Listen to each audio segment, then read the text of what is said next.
Okay, I'm making a short video on how I run my WIDI Master or WIDI Masters.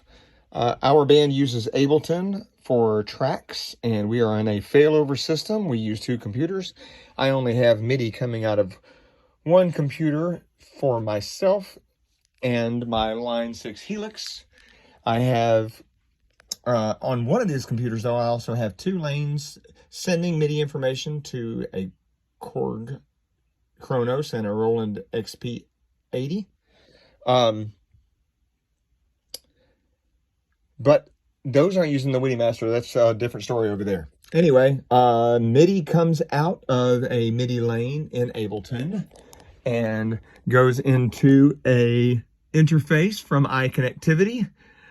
That in turn sends the MIDI out of this, well, I've got a feed through here, out of this Ethernet.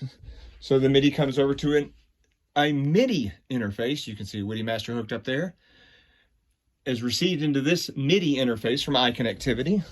And my WIDI Master is plugged into the front output, which sends the signal from Ableton into the Helix, into this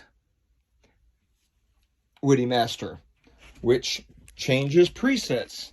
You see, Send Her My Love, I'm in a Journey tribute band. So if I wanted to make the song Ask the Lonely, I go up here to the Akai, hit the button for Ask the Lonely. It sent the signal over here to start the tracks for Ask the Lonely on both of these computers.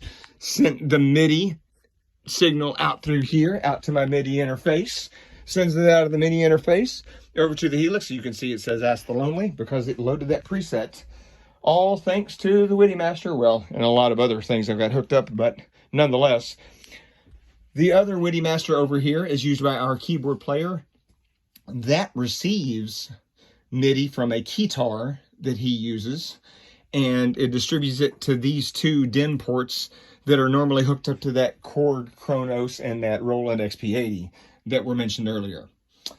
And so he can receive MIDI notes into here and feed it out to those keyboards, which so he can use the keytar as a controller. Anyway, that's how mine is set up, and hope that makes sense. Haha.